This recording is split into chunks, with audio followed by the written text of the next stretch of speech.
Andrés Beltrán se despertó a las 6:30 de la mañana, aunque había puesto el despertador para las 7. Le atormentaba una extraña inquietud que no podía explicar. Hoy era el día de su boda con Victoria Castillo, la mujer a la que amaba desde hacía 2 años. Parecía que debería sentir solo alegría y emoción, pero algo le punzaba en el pecho con un mal presentimiento. Andrés se levantó de la cama y se acercó a la ventana de su apartamento en el 7º piso. El sol apenas comenzaba a elevarse sobre la ciudad, tiñendo el cielo de tonos dorados. El aire primaveral era fresco y cálido, un clima perfecto para una boda. Sonrió, ahuyentando los pensamientos sombríos. Hoy era el día más importante de su vida. Andrés era un arquitecto exitoso, propietario de una pequeña pero próspera empresa. A los 32 años había logrado mucho, construyó una casa para sus padres, compró su propio apartamento en el centro de la ciudad, se ganó la reputación de ser un especialista confiable. Pero lo principal era que había conocido a Victoria. Victoria trabajaba como gerente en una gran empresa comercial. Se conocieron en una cena de negocios hace 2 años, cuando su empresa buscaba un arquitecto para el diseño de un nuevo edificio de oficinas. Andrés quedó encantado con su belleza e inteligencia desde el primer momento. Victoria era alta, esbelta, morena, con expresivos ojos azules. Pero lo que más le atraía era su serenidad y misterio. Los primeros meses de su relación fueron maravillosos. Victoria parecía la mujer ideal, educada, elegante, comprensiva. Nunca fue entrometida, siempre lo apoyaba en el trabajo, sabía escuchar.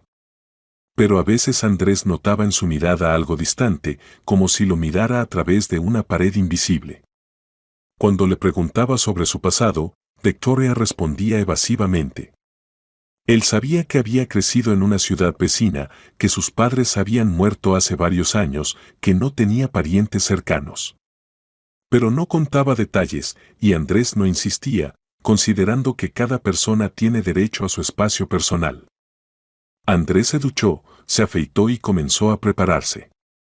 Su traje, gris oscuro, hecho a medida, colgaba en el armario, cuidadosamente planchado. La camisa era blanca como la nieve, la corbata plateada. Quería verse impecable en este día especial. A las 9 de la mañana debía llegar su mejor amigo y testigo Máximo Romano. Eran amigos desde los años de estudiante, estudiaron juntos en el Instituto de Arquitectura, comenzaron juntos su carrera. Máximo era todo lo contrario de Andrés, ruidoso, alegre, un poco frívolo, pero un amigo leal. Andrés preparó café y se sentó a la mesa de la cocina, mirando el reloj. Faltaban 5 horas para la ceremonia en el registro civil. La ceremonia estaba programada para las 2 de la tarde. Después se planeaba un banquete en un restaurante a las afueras de la ciudad, al que estaban invitados amigos cercanos y familiares. Sus padres, Nicolás Pedro y Elena Daniela, estaban muy contentos por la próxima boda. Hacía tiempo que querían nietos y consideraban a Victoria una novia excelente. La madre de Andrés era especialmente cuidadosa con los preparativos de la boda, ayudó a elegir el restaurante, pensó el menú, se consultó con los floristas. Andresito, le decía hace una semana, Victoria es una chica tan educada. Se ve que es de buena familia. Lástima que sus padres ya no estén vivos. Pero nosotros seremos una verdadera familia para ella. Andrés sonrió recordando estas palabras. Sus padres eran buena gente y estaba seguro de que Victoria los amaría tanto como él la amaba a ella. A las 8:30 sonó el teléfono. Era Victoria. Buenos días, mi amor, su voz sonaba tranquila y cálida. ¿Cómo estás? ¿Nervioso? Buenos días, cariño. Un poco nervioso, es normal, respondió Andrés. ¿Y tú qué tal? ¿Lista para convertirte en mi esposa? Lista, siguió una breve pausa. Andrés, te amo mucho. Lo sabes, ¿verdad? Por supuesto que lo sé. Y yo te amo más que a la vida. Nos vemos en el registro civil. Hasta pronto. Después de la conversación, Andrés se sintió mejor. La voz de Victoria disipó sus ansiedades sin fundamento. Puso música y comenzó a desayunar. Esa misma mañana, en otra parte de la ciudad, Victoria Castillo estaba de pie frente al espejo en su apartamento y miraba fijamente su reflejo. Su rostro estaba pálido y sus manos temblaban ligeramente. Este día lo había estado planeando durante 5 años, desde el mismo día en que decidió vengarse por la muerte de su padre. Victoria no era la persona que pretendía ser. Su verdadero apellido no era Castillo, sino Lebedeva. Hace 5 años, después de los eventos trágicos, cambió oficialmente su apellido por el apellido de soltera de su madre, lo que era su derecho legal. Esto le permitió comenzar una nueva vida con un único objetivo: encontrar al culpable de la muerte de su padre y vengarse de él. Hace 6 años, cuando Victoria tenía 24 años, ocurrió una tragedia que cambió su vida. Su padre, Miguel Lebedeva, regresaba a casa una tarde de otoño después del trabajo. Era conductor de camión y estaba cumpliendo un pedido urgente. En un cruce su camión fue embestido por una camioneta cara que iba a gran velocidad. El padre de Victoria murió en el acto. El conductor de la camioneta, un hombre mayor, también falleció por las heridas recibidas. Claro, Victoria entonces se enteró por un testigo llamado Sergio Timoño que el conductor no era el propietario del vehículo. La camioneta pertenecía a Nicolás Pedro Beltrán, un exitoso contratista de construcción. Y en la noche del accidente supuestamente la había robado el hijo de Nicolás Pedro, Andrés Beltrán. Timoño la encontró por sí mismo unas semanas después del funeral del padre. Le contó que había visto cómo un joven salió corriendo de la camioneta destrozada y huyó del lugar del accidente. Son ricos, decía Timoño. Sobornaron a la policía, al juez, a los testigos. No habrá justicia. Pero yo recordé a ese tipo. Andrés Beltrán. Mató a tu padre y se libró del castigo. Victoria entonces estaba destrozada por el dolor y le creyó a este hombre. Timoño le mostró recortes de periódicos sobre el accidente, fotografías de la familia Beltrán, le contó dónde vivían y trabajaban. Avivaba en ella la sed de venganza, convenciéndola de que sólo así se podía restaurar la justicia. Los siguientes 3 años Victoria se preparó para la venganza. Estudió a la familia Beltrán, su negocio, su círculo social. Consiguió trabajo en una empresa comercial que potencialmente podía colaborar con la empresa de Andrés. Estudió psicología, leyó libros sobre cómo influir en las personas. Pero lo principal era que esperaba el momento oportuno para conocer a Andrés. Y hace 2 años el plan comenzó a materializarse. Conoció a Andrés en esa cena de negocios. Al principio solo quería estudiarlo, entender qué tipo de persona era, encontrar sus puntos débiles. Pero gradualmente entendió que la mejor manera de destruirlo era casarse con él y luego arruinar su vida desde adentro. Victoria lo planificó todo cuidadosamente. Primero, una vida familiar feliz, ganarse su confianza. Después, la destrucción gradual de su negocio, de las relaciones con amigos, con los padres. Quería que perdiera todo, como había perdido ella cuando murió su padre. Durante los 2 años de relación con Andrés, Victoria a menudo sentía remordimientos de conciencia. Él era una buena persona, la amaba sinceramente. Pero cada vez que las dudas la dominaban, recordaba a su padre y las palabras de Timoño: es un asesino. Debe pagar. Especialmente difícil se le hizo en los últimos 6 meses, cuando entendió que se había enamorado sinceramente de Andrés. Esto fue inesperado y doloroso. ¿Cómo se puede amar a una persona a quien consideras el asesino de tu padre? Pero los sentimientos resultaron ser más fuertes que la razón. Ahora, de pie frente al espejo en el día de la boda, Victoria sentía que estaba en una encrucijada. Por un lado, el plan de venganza al que había dedicado 5 años de su vida. Por el otro, el amor hacia una persona que era culpable de la muerte de su padre. Se puso el vestido de novia blanco, elegante, sin adornos ostentosos. Se maquilló, se peinó. En el espejo la miraba una novia hermosa, pero en sus ojos no había alegría. Solo confusión y dolor. Máximo Romano llegó a casa de Andrés a las 9 de la mañana, como habían acordado. Estaba de buen humor y de inmediato comenzó a bromear con su amigo. «Bueno, novio, ¿listo para atarte con los lazos del matrimonio?». Se reía, abrazando a Andrés. «El último día de libertad se acaba». «Muy gracioso», respondía Andrés, pero también sonreía. La presencia de Máximo siempre le levantaba el ánimo. Máximo era 2 años menor que Andrés, pero se hicieron amigos desde el primer año del instituto. Máximo entonces se metió en problemas, lo iban a expulsar por bajo rendimiento académico y Andrés lo ayudó a ponerse al día con los estudios. Desde entonces fueron inseparables. Después del instituto Máximo trabajó en una empresa de construcción, luego abrió su propio taller de diseño. Sus asuntos iban bien y Andrés a menudo lo recomendaba a sus clientes. Máximo era un talentoso diseñador de interiores, pero lo principal era que era un amigo fiel. «Por cierto», dijo Máximo, acomodándose en el sillón, «¿recuerdas que te conté sobre ese tipo extraño Timonio? El que hace un par de años trató de endosarnos algún contrato dudoso». «Vagamente lo recuerdo», Andrés frunció el ceño. «¿Qué pasa con él?». «Nada, a veces me lo encuentro en la ciudad. Siempre algo turbio, se relaciona con gente sospechosa. Ayer lo vi cerca de ese taller mecánico en la Industrial, donde desarman coches para piezas».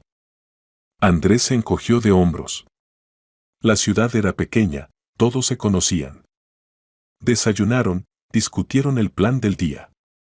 A las 11 de la mañana tenían que recoger los automóviles. Andrés había encargado 2 coches para el viaje al registro civil. A las 11:30 planeaban pasar por casa de los padres de Andrés para ir juntos a la ceremonia. «¿Y el ramo para Victoria lo encargaste?», preguntó Máximo. Andrés se golpeó la frente. «Demonios. Se me olvidó completamente. Ayer quería pasar por la floristería, pero ya era tarde». «No entres en pánico», se rió Máximo. «Encontraremos flores por el camino. En el peor de los casos, se las compramos a las abuelitas del metro».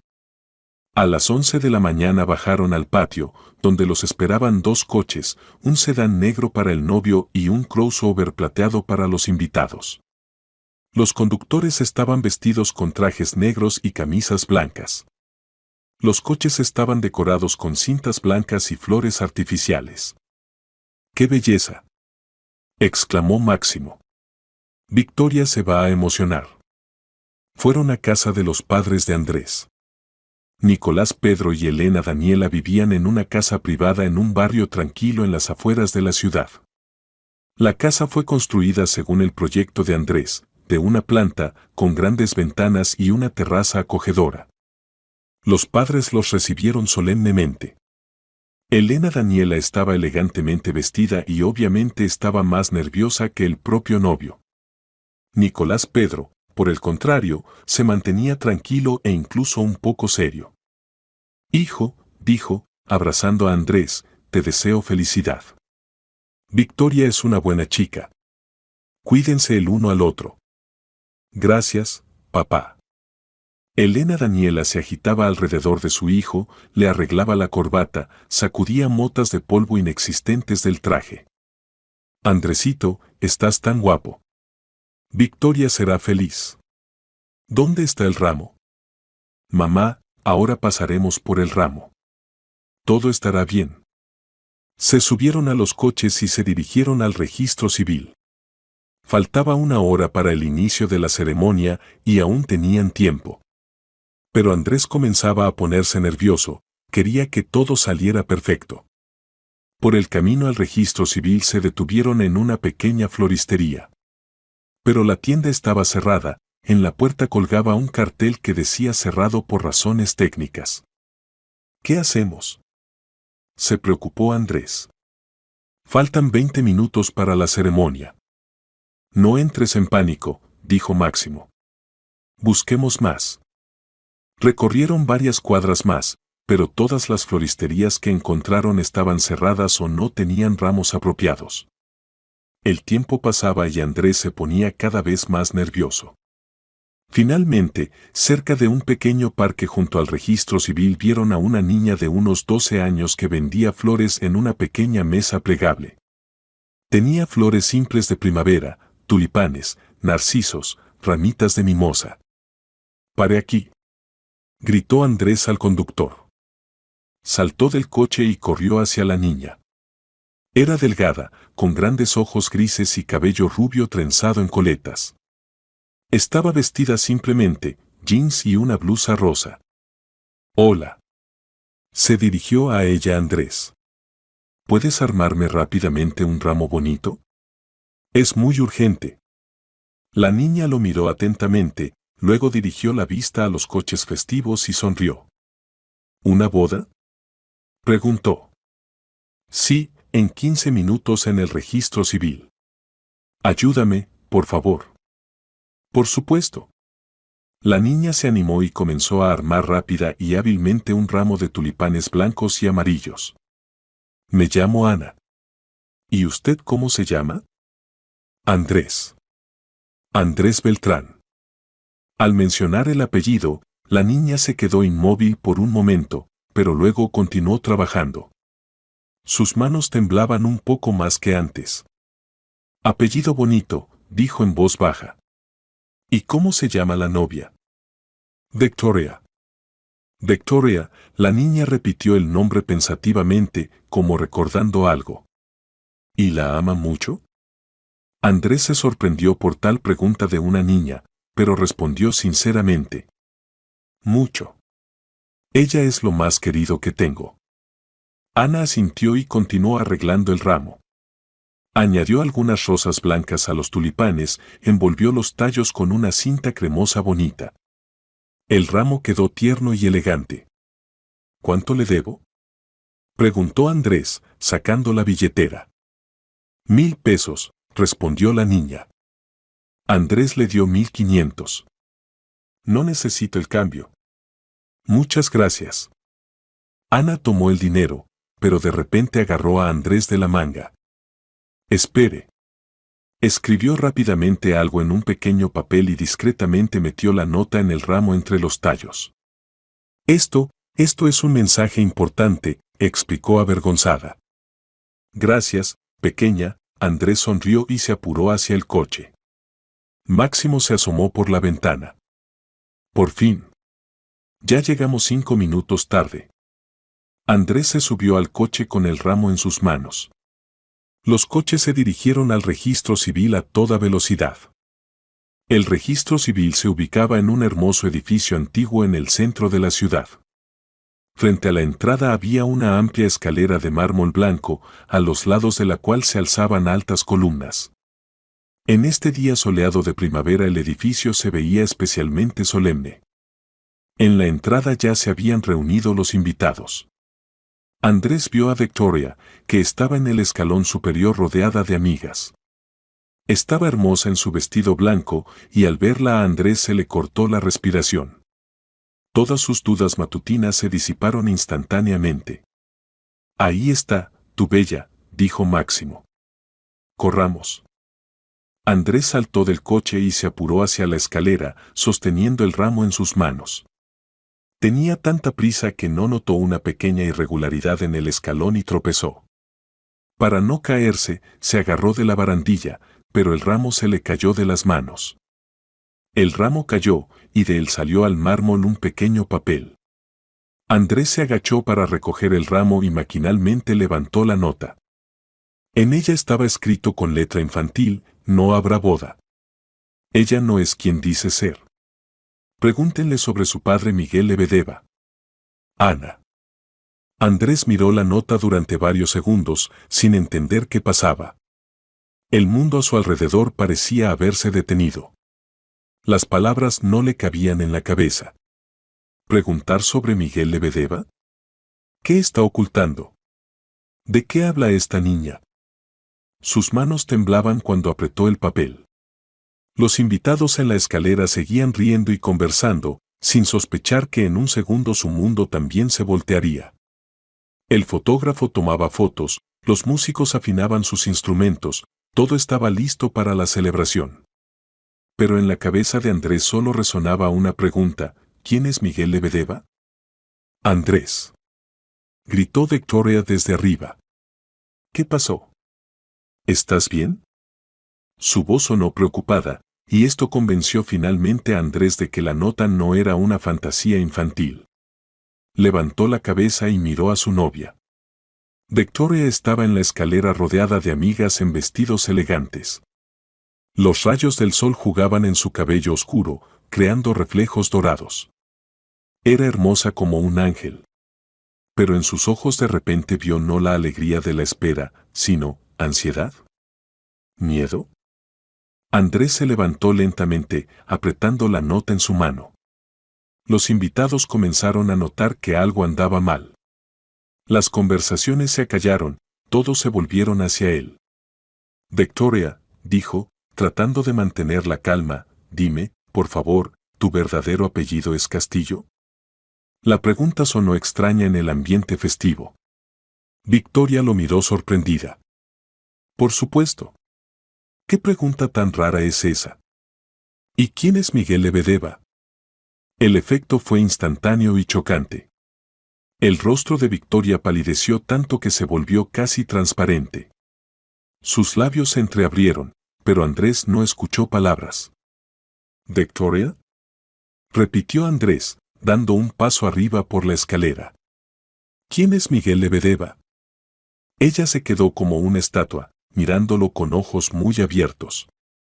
En ellos destellaban las más diversas emociones: miedo, desesperación, dolor. ¿De dónde conoces ese nombre? Susurró. Respóndeme. Andrés mostró la nota. ¿Qué estás ocultando? Ahora todos los invitados callaron, escuchando tensamente cada palabra. Las amigas de la novia se miraban desconcertadas, los padres de Andrés estaban en shock. Victoria cerró los ojos, como reuniendo fuerzas.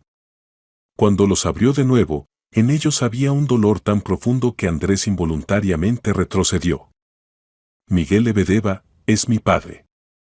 Murió hace 6 años en un accidente automovilístico. ¿Pero por qué nunca me contaste sobre él? ¿Y qué tiene que ver tu apellido? Porque, Victoria comenzó a llorar, porque pensaba que tú habías tenido que ver con su muerte. Entre los invitados se levantó un verdadero alboroto. Alguien exclamó fuertemente, alguien comenzó a hablar indignado. ¿Qué dijiste? Andrés sintió como una ola de frío recorrió su cuerpo. Me dijeron que en el accidente había sido culpable vuestra familia. Las palabras le salían con enorme dificultad. Los padres de Andrés estaban en completo shock. Elena Daniela se llevó la mano al pecho, Nicolás Pedro frunció el ceño. Hijo, ¿qué está pasando? Preguntó el padre. No lo sé, papá. Pero lo voy a averiguar. Andrés subió hacia Victoria por los escalones. Victoria, si pensabas que yo tenía que ver con la muerte de tu padre, ¿por qué aceptaste casarte conmigo? Victoria sollozaba, incapaz de responder. Habla. Insistía Andrés. Porque quería, planificaba, no podía terminar la frase. ¿Qué planificabas? Vengarme de ti, exhaló.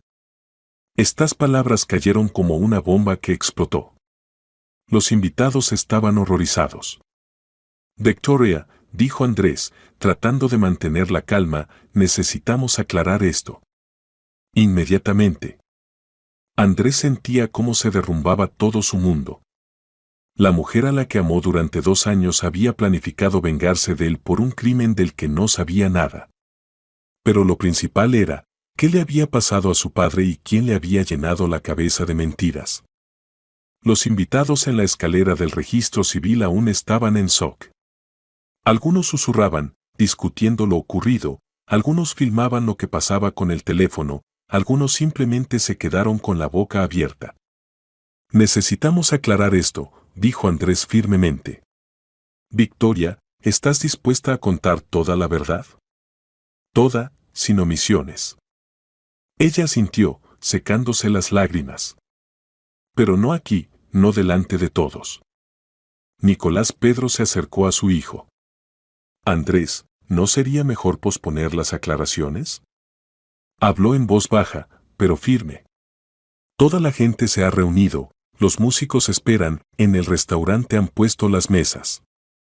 No, papá. Andrés se volvió hacia su padre, y éste vio en sus ojos tal determinación que entendió que discutir era inútil. Si no lo aclaramos ahora, no lo aclararemos nunca. Necesito saber la verdad, toda la verdad. Se dirigió a los invitados. Queridos amigos, disculpen lo que está ocurriendo. La boda se pospone. Vayan a casa, les llamaremos a todos y explicaremos qué pasó. Los invitados comenzaron a dispersarse, muchos con descontento y preguntas. Los familiares de Andrés exigían explicaciones, pero él les pidió que esperaran hasta la noche. Andrés, Victoria y Máximo se apartaron del registro civil hacia un pequeño parque. Victoria se sentó en un banco, aún sollozando. Cuéntame todo desde el principio, pidió Andrés. ¿Quién es tu padre? ¿Qué le pasó? Y lo principal, ¿quién te dijo que yo tenía que ver con su muerte? Victoria estuvo callada mucho tiempo, reuniendo sus pensamientos. Luego comenzó a hablar con voz baja y quebrada. Mi verdadero apellido es Lebedeva. Castillo es el apellido de soltera de mi madre. Cambié oficialmente mi apellido hace 5 años, después de enterarme de vuestra familia. Continúa. Mi padre Miguel Lebedeva murió en un accidente automovilístico hace 6 años. Era conductor de camión, regresaba a casa tarde en la noche. En un cruce una camioneta a gran velocidad se estrelló contra él. Victoria hizo una pausa, secándose las lágrimas. Papá murió al instante. ¿Y después qué? Un mes después del funeral vino a verme un hombre llamado Sergio Timoño.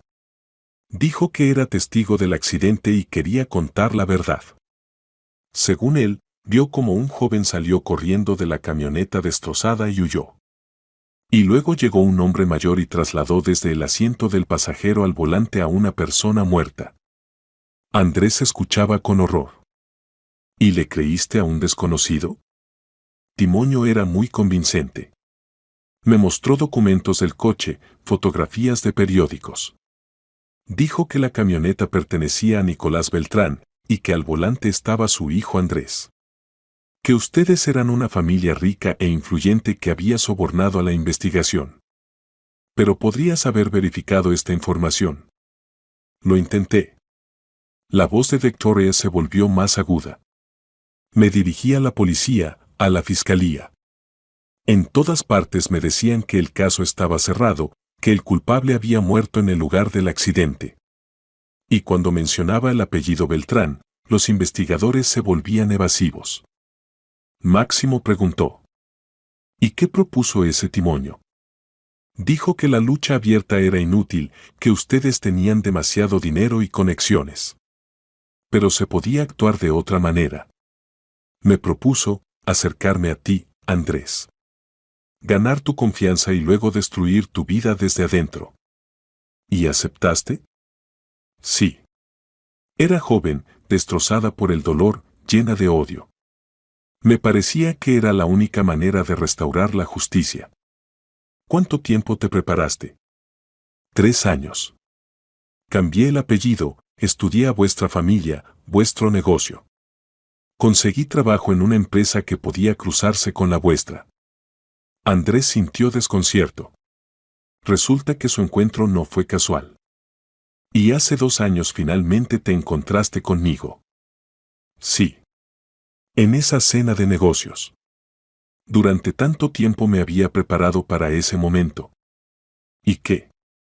¿Inmediatamente comenzaste a vengarte? Al principio solo quería estudiarte, encontrar puntos débiles. Pero resultaste ser completamente diferente de como te imaginaba. ¿Diferente cómo? Timoño te describía como una persona cruel, sin principios. Y resultaste ser bueno, honesto, cariñoso. Y yo comencé a dudar de la corrección de mis planes.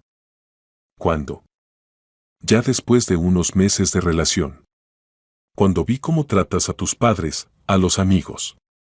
Cómo conduces honestamente el negocio. Y gradualmente me enamoré de ti de verdad. ¿Pero seguías mintiéndome sobre tu pasado? Sí. Tenía miedo de perderte. Para entonces entendí que te amaba más que a la vida. Pero no sabía cómo confesar el engaño. Andrés se levantó y caminó por el parque. Necesitaba digerir lo que había escuchado. Victoria, ¿y qué planificabas hacer después de la boda? Si no hubiera sido por esta nota. No lo sé, confesó. Los últimos 6 meses no planificaba nada en absoluto. Solo me atormentaba y no sabía cómo actuar. ¿Y dónde está ahora ese Timoño? No tengo idea. Después de que me mudé a esta ciudad, no nos comunicamos. Andrés hizo unas llamadas a amigos en las fuerzas del orden y en una hora averiguó que Timoño antes trabajaba en un taller mecánico en la calle Industrial. Tal vez aún esté allí. Tomando consigo a Victoria y Máximo, fueron hacia allá. El taller mecánico en la calle Industrial era un gran hangar con varios boxes para reparación de automóviles. En el patio había coches destrozados, piezas de repuesto e instrumentos tirados por el suelo. El lugar se veía abandonado. Encontraron al administrador, un joven en overol sucio. ¿Timoño? Repitió. Ah, Sergio. A veces trabaja aquí de vez en cuando. Hoy debía venir al mediodía, pero se está retrasando. ¿Qué pasó? Asuntos personales, respondió Andrés brevemente. Decidieron esperar. En una hora llegó al taller una motocicleta vieja. De ella se bajó un hombre de unos 50 años, delgado, con cabello canoso y cara desagradable. Es él, dijo Máximo. Se acercaron a Timoño. Este vio a Victoria y trató de irse rápidamente, pero Andrés le cortó el paso. ¿Sergio Timoño? Necesitamos hablar. No los conozco, murmuró, pero en sus ojos se reflejó el miedo. Pero nosotros a usted sí. Usted le contó mentiras a esta señorita sobre el accidente de hace 6 años, Andrés señaló a Victoria. Timoño palideció. No sé de qué hablan. Sí sabe. Victoria se acercó. Usted me dijo que Andrés Beltrán había tenido que ver con la muerte de mi padre. ¿Por qué mintió? Timoño entendió que negarlo era inútil. Está bien, está bien. Les contaré todo, pero déjenme en paz. Hable. Esta no fue mi idea. Me contrataron. ¿Quién? Antonio Carbón. Entonces competía con la empresa de su padre. Andrés frunció el ceño. El apellido Carbón le sonaba vagamente familiar. ¿Qué necesitaba? Carbón quería desacreditar a su familia, quitarles los contratos grandes. Se enteró del accidente y decidió usarlo contra ustedes. ¿De qué manera? Me ordenó que encontrara a los familiares del conductor del camión fallecido y los convenciera de que los Beltrán eran culpables. Contaba con un escándalo que arruinara su reputación. Victoria escuchaba con horror. ¿Y qué pasó realmente esa noche? El coche de su padre lo robó un alcohólico local apodado Bizcocho. Su verdadero nombre es Alejandro Pethoff. A menudo robaba coches para dar paseos.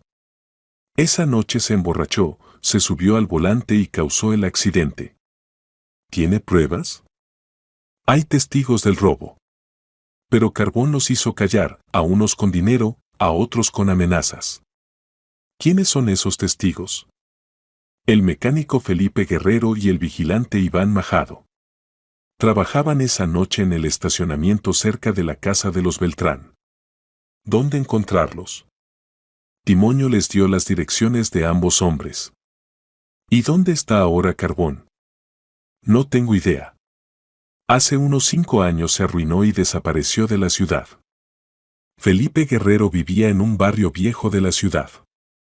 Era un hombre de unos 60 años, que se veía muy maltratado por la vida, canoso y arrugado. Cuando Andrés se presentó, el rostro de Guerrero cambió. Hace tiempo que esperaba esta conversación, dijo. Pasen. En su modesto apartamento se acomodaron en la mesa de la cocina.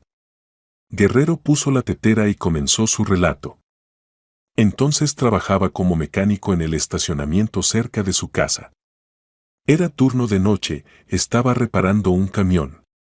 Alrededor de las 2 de la madrugada vi cómo se acercaba sigilosamente a nuestra zona Bizcocho, un vagabundo local.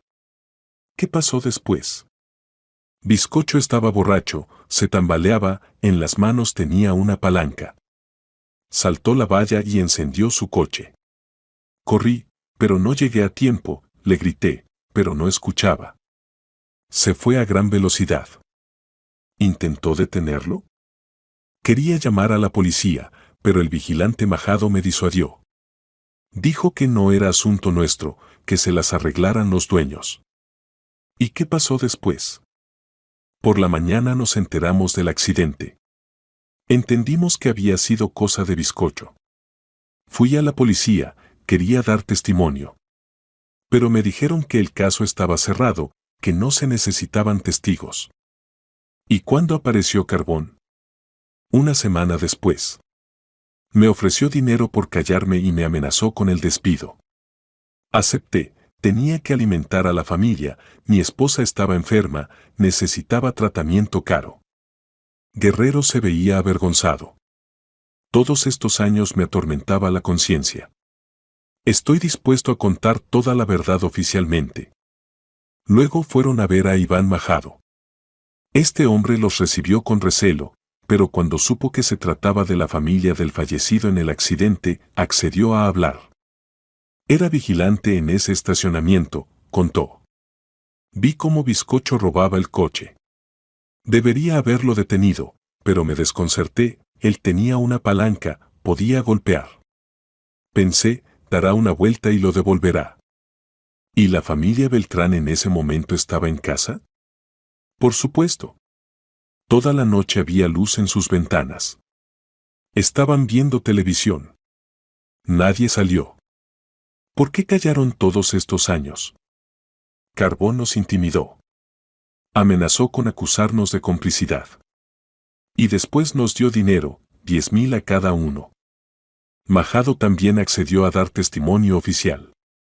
Al anochecer tenían las declaraciones grabadas de 2 testigos y el panorama completo de los eventos de hace 6 años. Regresaron a la ciudad al atardecer. Andrés detuvo el coche frente a la casa de Victoria. ¿Y ahora qué? Preguntó ella. Andrés guardó silencio largo rato. Los eventos del día habían volcado toda su vida. La mujer a la que amaba había planificado vengarse de él durante 2 años por un crimen que no había cometido. Por otro lado, ella había sido víctima de manipulaciones ajenas. No lo sé, respondió honestamente. Necesito tiempo para asimilar todo. Entiendo, Victoria asintió. Andrés, quiero que sepas que el último año te amé sinceramente. Todo lo que pasó entre nosotros fue real. ¿Y el primer año? El primer año, sí, planificaba la venganza. Pero muy pronto entendí que me equivocaba. Resultaste ser una persona completamente diferente. ¿Por qué no dijiste la verdad antes? Tenía miedo de perderte. Pensaba que si te enterabas de mi engaño, nunca me perdonarías. Andrés la miró y entendió que la rabia pasaba. Victoria había sido una joven que perdió a su padre, a quien usaron personas cínicas. Victoria, fuiste víctima de mentiras y manipulaciones. Sí, actuaste mal, pero entiendo por qué. ¿Me perdonas? Te perdono. Pero necesitamos empezar todo de nuevo. Aprender a construir una relación basada en la verdad. ¿Estás dispuesto a darnos una segunda oportunidad? Andrés reflexionó, luego asintió. Estoy dispuesto. Pero solo con la condición de completa honestidad entre nosotros. Te lo prometo. Nunca más te mentiré. Al día siguiente Máximo recordó a la niña que le había vendido las flores a Andrés. ¿Y cómo esa niña, Ana, supo la verdad sobre Victoria? ¿De dónde pudo saber una niña de 12 años tales detalles sobre su vida personal? Andrés se detuvo en seco. ¿Realmente, cómo? Esta pregunta no lo había dejado en paz desde la mañana, pero en el torbellino de eventos de alguna manera había pasado a segundo plano. Victoria, ¿has visto a la niña Ana antes? Preguntó. Victoria frunció el ceño, tratando de recordar. De repente sus ojos se abrieron. Dios mío. Sí, la recuerdo. Exclamó, agarrándose la cabeza. Ana, por supuesto. Es la nieta de Antonia Felisa. ¿De quién? No entendió Andrés. De la costurera a la que acudí varias veces en los últimos 6 meses, Victoria palideció. Vive cerca de mi casa, arregla ropa, repara. Tiene una nieta. Ana. Oh Dios, ¿qué he hecho? ¿Qué quieres decir? Preguntó Andrés con preocupación. Victoria se cubrió el rostro con las manos. Antonia Felisa es una mujer tan buena, comprensiva. Siempre preguntaba cómo estaban las cosas, por qué estaba tan triste. Y yo, hace 3 semanas no aguanté y le conté todo. Toda la verdad, sobre papá, sobre ti, sobre la venganza, sobre que me enamoré y no sé qué hacer. Necesitamos encontrarla, decidió Andrés. Vamos a ese parque. Tal vez Ana aún esté allí. Pero cuando llegaron al lugar donde por la mañana había estado la mesa de flores, la niña ya no estaba.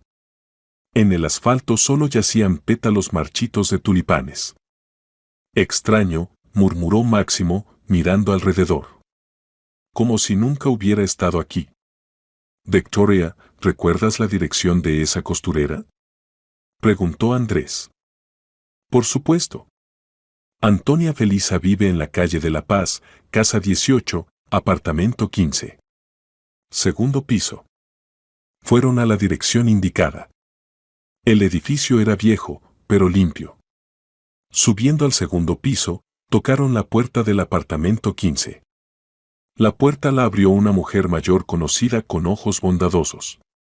Su cabello canoso estaba cuidadosamente recogido en la nuca, sobre los hombros llevaba un chal tejido. Al ver a Victoria, levantó la ceja sorprendida. Victoria. ¡Qué sorpresa! Y este debe ser su novio, miró atentamente a Andrés. Pasen, pasen.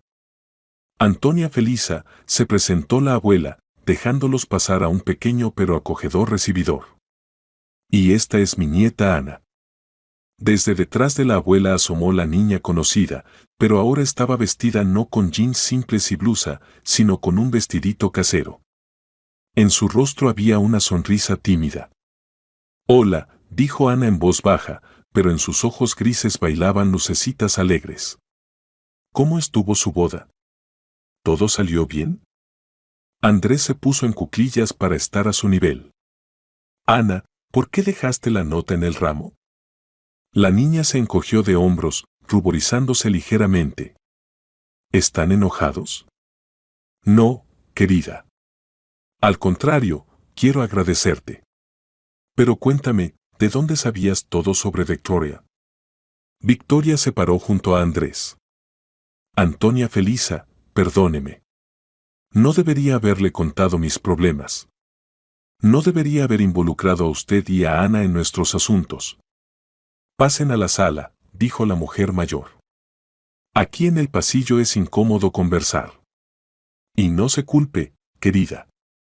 A veces las personas simplemente necesitan desahogarse. Pasaron a una pequeña sala amueblada con muebles viejos pero sólidos. En las paredes colgaban fotografías familiares, en la mesa había un florero con flores artificiales. Junto a la ventana se ubicaba una máquina de coser. Siéntense, por favor, invitó la anfitriona, señalando el sofá. Ana, cuenta cómo fue todo. La niña se sentó en el sofá junto a la abuela, cruzando las piernas debajo de sí. Victoria venía a nuestra casa varias veces, que a cortar un vestido, que a ajustar una falda. Y siempre estaba muy triste. Al principio no entendía por qué, y después. Hace 3 semanas, continuó Antonia Felisa, Victoria vino muy alterada. Trajo un vestido, dijo que lo necesitaba para la boda. Y toda ella temblaba, las manos le temblaban. La invité a tomar té, comencé a preguntarle qué pasaba. Victoria recordó ese día. 3 semanas antes de la boda sus tormentos alcanzaron el pico. Se debatía entre el amor hacia Andrés y los planes de venganza, sin saber cómo actuar. Y no aguanté, dijo Victoria en voz baja. Le conté todo a Antonia Felisa, sobre papá, que había muerto, sobre que pensaba que Andrés era culpable, sobre la venganza que planificaba. Y sobre que me enamoré y ahora no sé qué hacer. La muchacha lloraba tanto que me dio lástima hasta las lágrimas, añadió la abuela. Se veía que sufría terriblemente. Andrés sintió cómo se le encogía el corazón. Entonces Victoria realmente sufría, desgarrada entre el deber de venganza y el amor. ¿Y qué le aconsejaron?, preguntó. Antonia Felisa se enderezó en el sillón. Le dije lo que siempre digo, la verdad es como el sol. Se puede tapar con una cortina, pero igual sigue brillando. Es mejor decir la verdad uno mismo que esperar a que lo descubran. Pero no me decidí, suspiró Victoria. Tenía miedo de perder a Andrés. Y yo después de eso pensé mucho en cómo ayudar, dijo Ana seriamente. Se veía que ustedes dos eran buenas personas. Victoria contaba qué bueno era Andrés, cómo cuidaba a sus padres. Y ella misma se atormentaba. Máximo preguntó. ¿Y de dónde sabías que Andrés se olvidaría de encargar el ramo? La niña se rió. Victoria hablaba de eso todo el tiempo. Contaba qué distraído era. Que podía olvidar las llaves, llegar tarde a una cita. Incluso bromeaba, seguro en el día de la boda se olvidará de encargar flores. ¿Y decidiste ayudar?, preguntó Victoria. ¿Qué me quedaba por hacer? Ana se encogió de hombros. ¿Ver cómo se atormentan por una mentira? La abuela siempre dice, si puedes ayudar a las personas a encontrar la verdad, ayuda. Andrés estaba asombrado por la sabiduría de esta pequeña niña. Ana, gracias, dijo Victoria, abrazando a la niña. Si no hubiera sido por tu nota, habríamos vivido en la mentira. ¿Y ahora van a ser felices?, preguntó Ana. Vamos a hacerlo, dijo Andrés firmemente. Definitivamente vamos a hacerlo. Al día siguiente del encuentro con Ana y su abuela, Andrés despertó con la sensación de que su vida había cambiado cardinalmente en un día. Ayer por la mañana se iba a casar con una mujer que, resultó, no conocía en absoluto. Y ahora había que restaurar la justicia y demostrar la inocencia de su familia. Victoria tampoco durmió casi toda la noche. Se debatía entre el alivio de que la verdad finalmente hubiera salido a la luz y el horror de darse cuenta, 5 años de su vida los había dedicado a la venganza contra una persona inocente. Andrés le llamó a las 7 de la mañana, ¿no duermes? No duermo. Y tú, según entiendo, tampoco. Me da miedo ir a la policía. ¿Y si no nos creen? ¿Y si piensan que todo lo inventamos? Victoria, tenemos testimonios de 2 testigos y la confesión de Timonio. La verdad está de nuestro lado. Pero han pasado tantos años. Más razón para arreglar todo. A las 8:30 se encontraron en el edificio de la policía. Máximo vino a apoyarlos, trajo consigo las grabaciones de las conversaciones con los testigos. ¿Listos?, preguntó Andrés, tomando la mano de Victoria. No, respondió ella honestamente. Pero es necesario. La investigadora de turno, una mujer joven de unos 35 años llamada Olga Silvia Medina, los recibió en una pequeña oficina llena de carpetas con casos. En la mesa había fotografías de niños, aparentemente suyos. Cuéntenme qué los trajo aquí, dijo, encendiendo la grabadora. Andrés comenzó el relato desde los eventos en el registro civil. Victoria complementaba, contando su versión. La investigadora escuchaba atentamente, ocasionalmente haciendo preguntas aclaratorias. Entiendo, dijo cuando terminaron. Estas son acusaciones serias contra el señor Timonio y cierto Carbón. Estafa, soborno de testigos, inducción a error en la investigación. Pero hay que entender, han pasado 6 años. Muchas pruebas pudieron haberse perdido. ¿Y qué pasa con los testimonios de los testigos?, preguntó Máximo. Los testimonios están, pero hay que fijarlos oficialmente. Además, hay que realizar una investigación adicional, revisar los archivos de ese caso, encontrar a otros participantes de los eventos. Victoria de repente comenzó a llorar. Olga Silvia, ¿y si resulta que ya no se puede restaurar la justicia? ¿Qué gasté 6 años en vano en el odio? La investigadora le pasó servilletas. Victoria, la justicia no es solo el castigo de los culpables, sino también la absolución de los inocentes.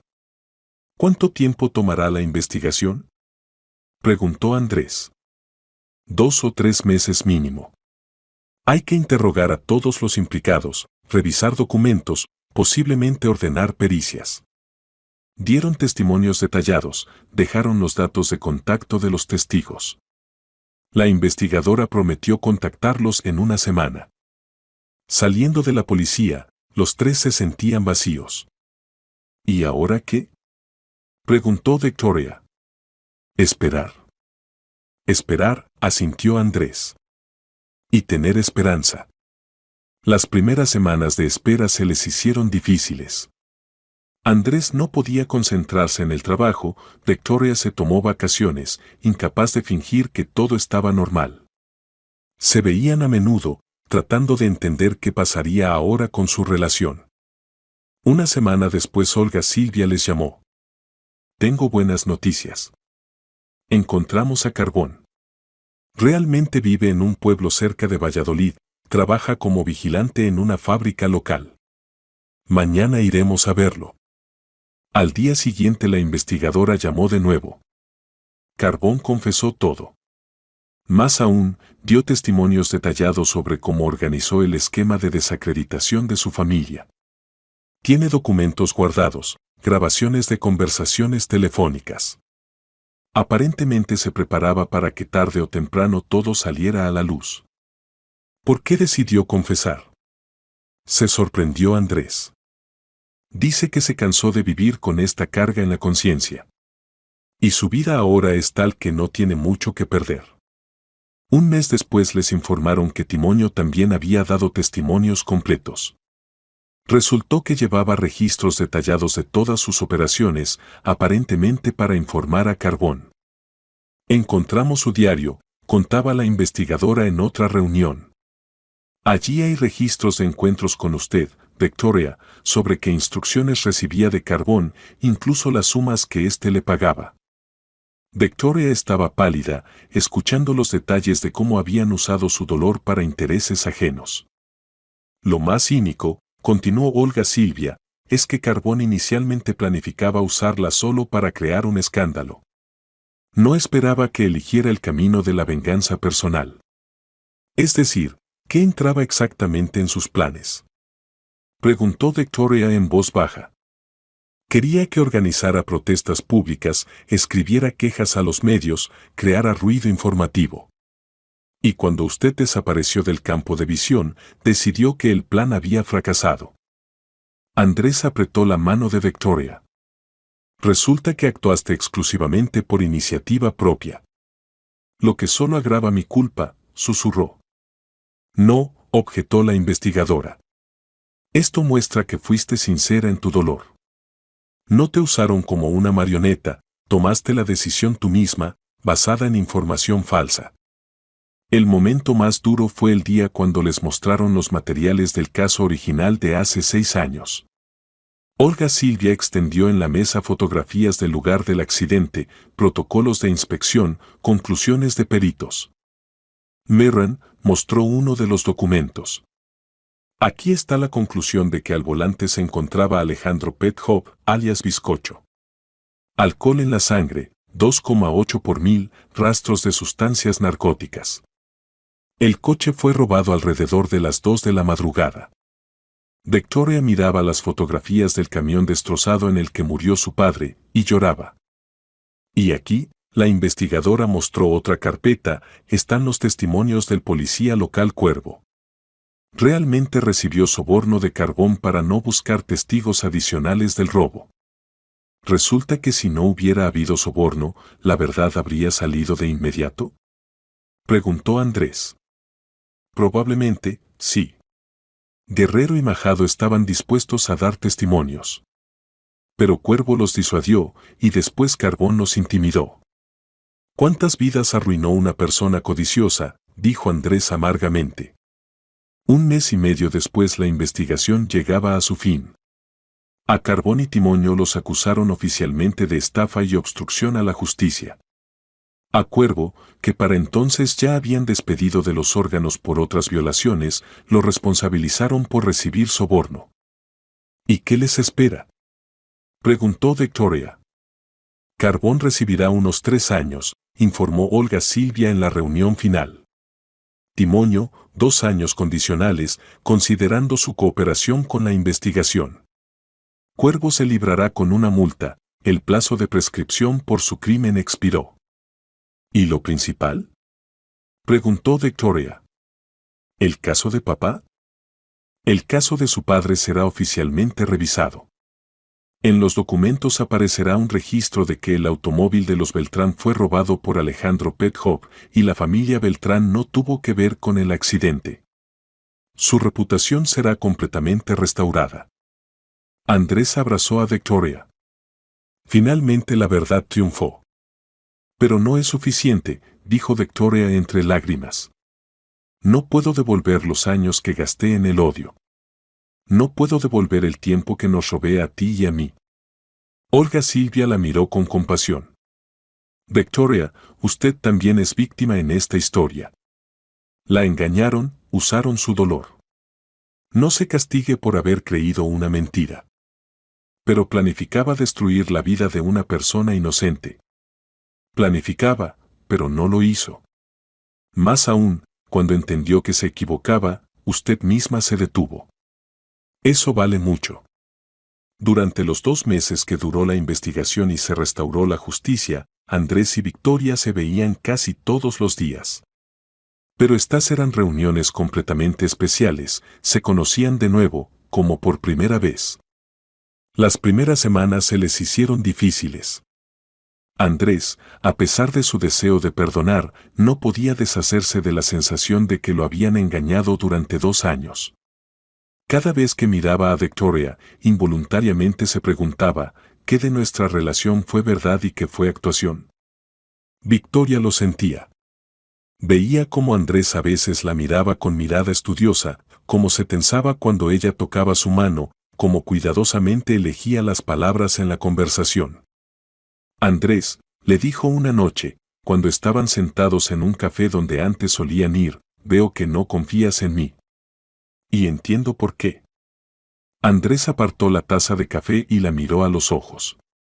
Victoria, quiero confiar en ti. Pero necesito tiempo. ¿Entiendes? Me enamoré de una mujer y resultó que era completamente otra. ¿Cómo soy en realidad?, preguntó en voz baja. No lo sé. En eso está el problema. Necesito conocerte de nuevo. A la verdadera. Y comenzaron este proceso difícil pero necesario. Victoria le contaba a Andrés los detalles de su vida real, no esas historias inventadas con las que lo había alimentado durante 2 años, sino la verdad. ¿Quieres que te muestre dónde crecí?, le propuso un sábado. Fueron a la ciudad vecina donde pasó la infancia de Victoria. Ella le mostró la modesta casa donde vivía con su padre después de la muerte de su madre, la escuela donde estudió, la pequeña biblioteca donde pasaba todas las horas libres. No éramos ricos, contaba, parada frente a la casa de su infancia. Papá trabajaba como conductor, el sueldo era pequeño. Pero éramos felices. Me llamaba su princesa, aunque las princesas usualmente no andan en vestidos remendados.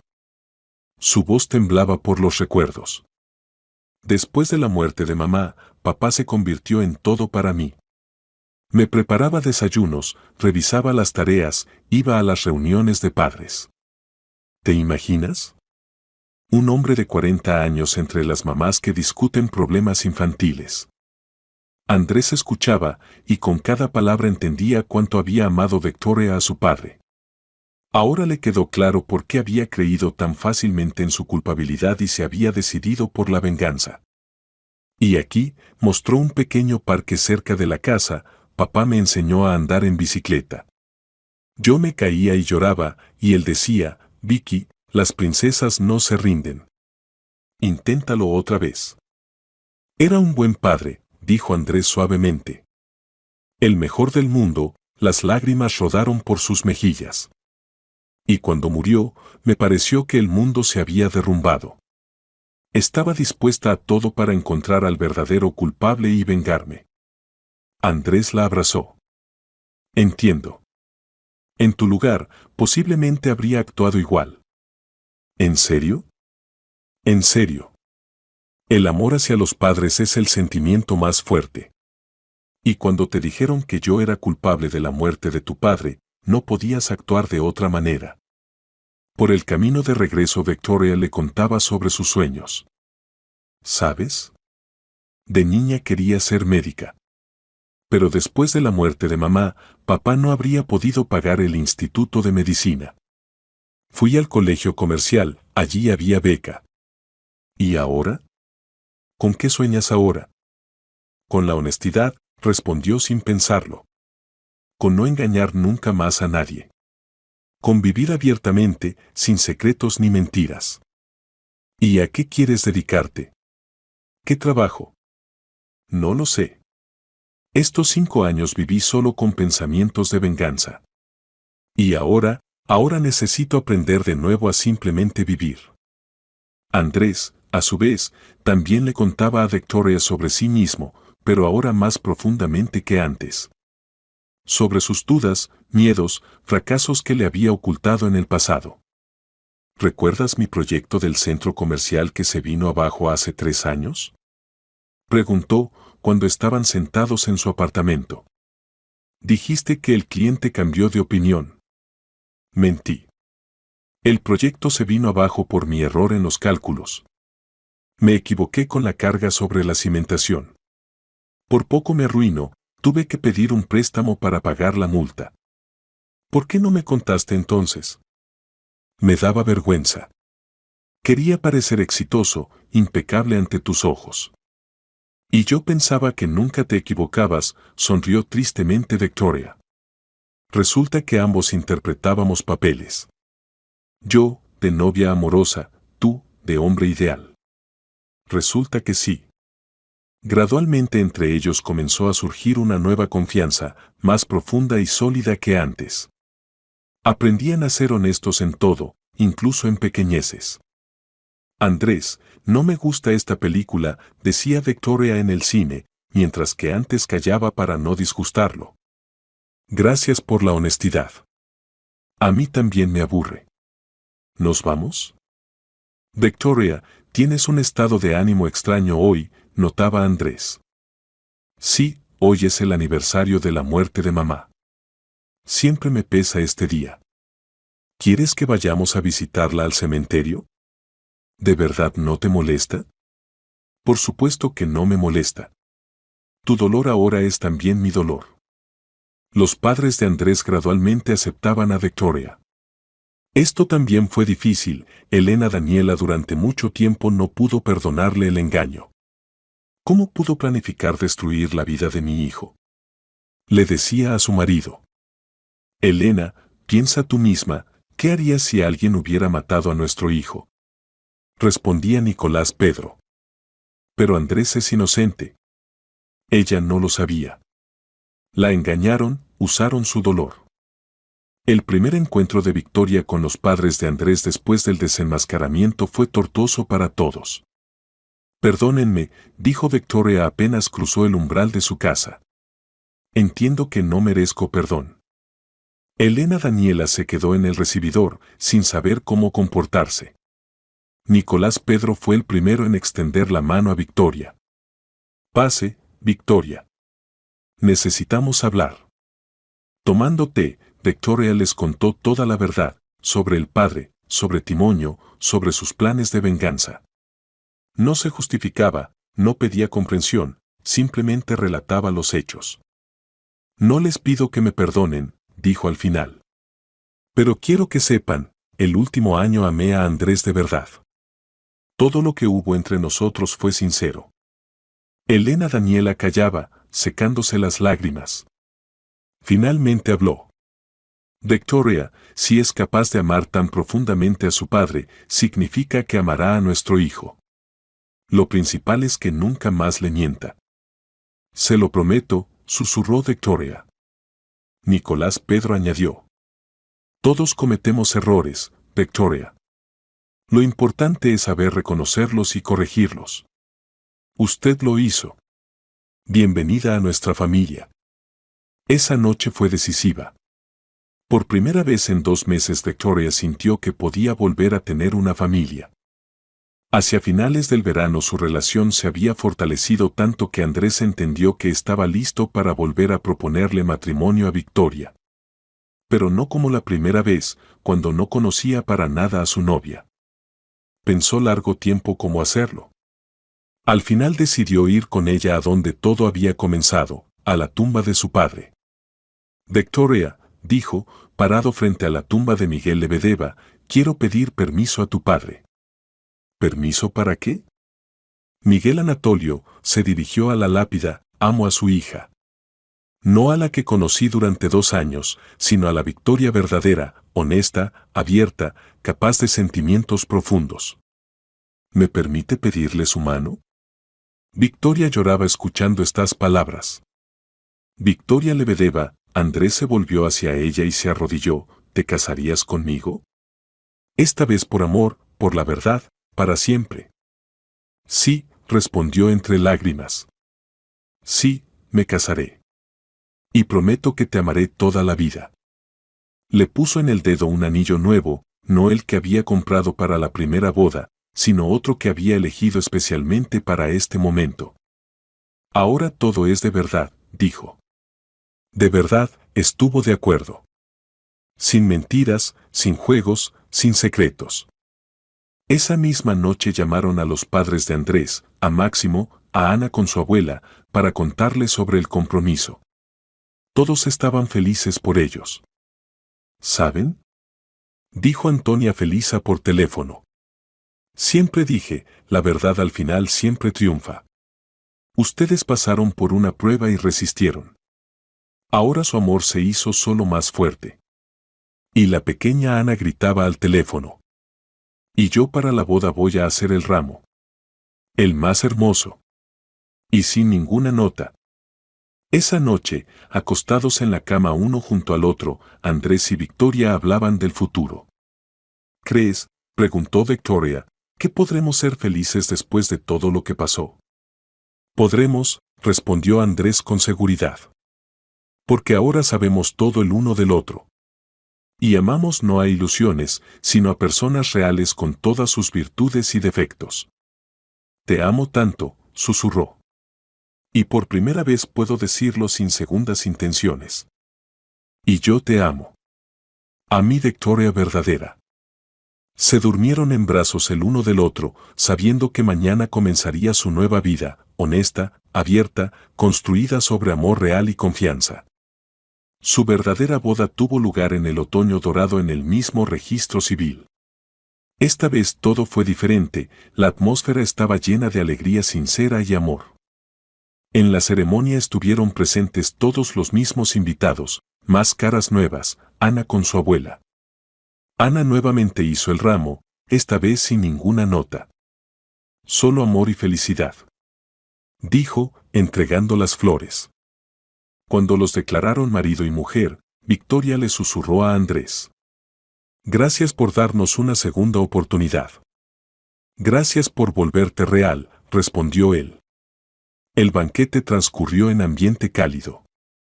Nicolás Pedro brindó. Queridos recién casados. Su historia muestra que la verdad siempre triunfará y el amor verdadero es más fuerte que cualquier mentira y venganza. Victoria se levantó y se dirigió a los invitados. Queridos amigos. Hace 6 meses llegué a la vida de Andrés con intenciones impuras. Pero el amor resultó ser más fuerte que el odio. Gracias a todos los que nos ayudaron a encontrar la verdad. Especialmente a la pequeña Ana, la más sabia de todos nosotros. La noche transcurrió maravillosamente. Todos sentían que estaban presentes en una verdadera celebración del amor. Pasaron 5 años. Andrés y Victoria vivían en una gran casa a las afueras de la ciudad. Criaban a 2 niños, un hijo de 4 años, Miguel, en honor al abuelo, y una hija de 2 años, Ana, en honor a cierta niña sabia. Su negocio familiar prosperaba, Andrés diseñaba edificios, Victoria ayudaba a administrar la empresa. Se convirtieron en una de las familias más respetadas de la ciudad. Los padres de Andrés adoraban a los nietos. Elena Daniela compraba juguetes, Nicolás Pedro construyó un parque infantil en el patio. Ana creció y se convirtió en estudiante del Instituto de Arquitectura. A menudo los visitaba, ayudaba con los niños. Victoria la consideraba su hermana menor. Antonia Felisa se convirtió en la abuela honoraria de su familia. Sus sabios consejos ayudaban en situaciones difíciles. Cada año en el día de la verdadera boda iban al cementerio a la tumba de Miguel Lebedeva. Victoria le contaba a su padre sobre su vida, sobre los niños, sobre la felicidad. Papá, le decía, encontré mi felicidad. Andrés es un marido y padre maravilloso. Lo habrías amado. En noches tranquilas, cuando los niños dormían, Andrés y Victoria a veces recordaban aquel día fatídico en el registro civil. ¿Qué crees?, preguntaba Victoria, ¿qué habría pasado si no hubiera sido por la nota de Ana? No lo sé, respondía Andrés. Pero creo que la verdad habría triunfado de todas maneras. El amor y la honestidad siempre vencen. Y en un pequeño apartamento la sabia Antonia Felisa les contaba a los nuevos niños vecinos historias edificantes sobre que la verdad siempre es mejor que la mentira más hermosa. La historia de Andrés y Victoria se convirtió en leyenda en su ciudad, sobre cómo la venganza se transformó en amor, cómo la mentira se dio lugar a la verdad, y cómo incluso los problemas más complejos se pueden resolver con honestidad y comprensión mutua. Y la moraleja de la historia es simple: la verdad, por dolorosa que sea, siempre es mejor que la mentira. El amor verdadero es capaz de superar cualquier prueba si las personas están dispuestas a ser honestas entre sí. Y la venganza nunca trae sanación, porque solo el perdón y el amor pueden curar las heridas del pasado.